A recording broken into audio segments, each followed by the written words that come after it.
How it all started. In early 1939, an odd letter arrived at the office of the Nazi Party Chancellery from a German man and Nazi loyalist named Richard Kretschmar.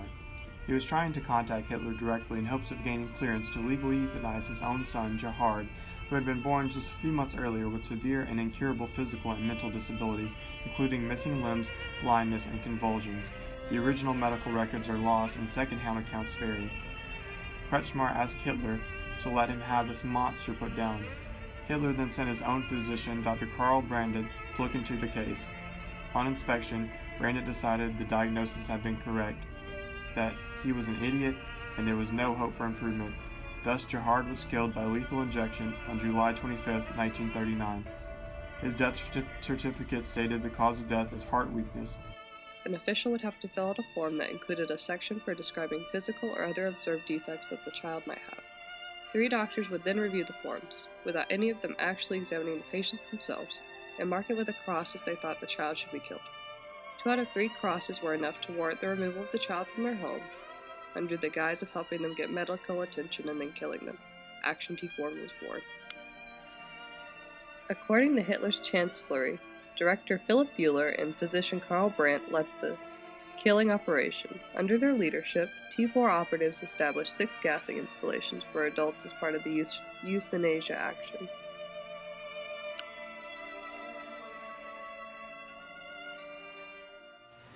I, Dr. Karl Franz Friedrich Brandt, being duly sworn, depose and states, I was born on the 8th of January, 1904, at Mulhausen, Germany.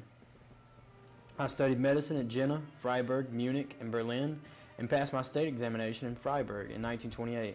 Thereafter, I became an assistant at the Bergmannschule Hospital in Bochum, later at the surgical clinic of the University of Berlin.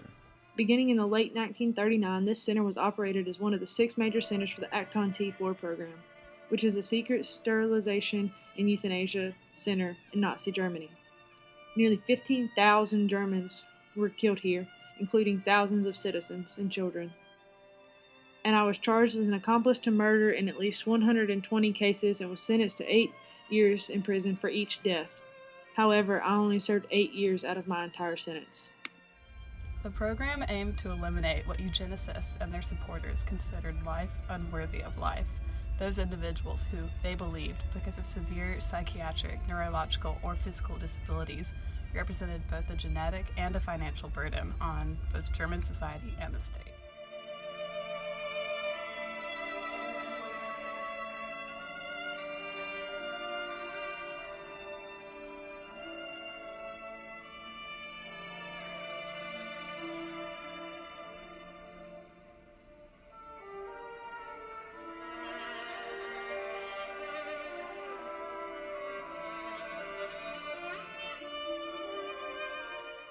Within hours of their arrival at such centers, these victims perished in the gas chambers.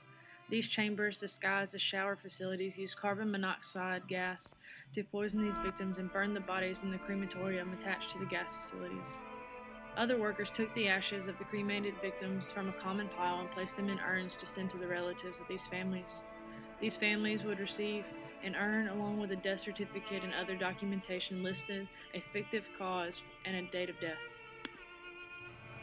I took my daughter to a clinic 3 weeks ago to drop her off for treatment. She had a nervous condition. I went to visit her 3 days ago and she was fine, but today I received her death certificate and an urn with her remains. They said she died of pneumonia, but that doesn't make any sense. She was fine. Adolf Hitler initiated the program and he officially agreed to halt it in August 1941, after somewhere between 90,000 and 300,000 people had been murdered. Virtually all of the victims were German or Austrian, and nearly half of them had been children. Killings continued covertly until the military defeat of Nazi Germany in 1945. Nazi leaders had the choice to imprison prominent clergymen or end the program. Just after the war, Philip Buehler committed suicide after being captured.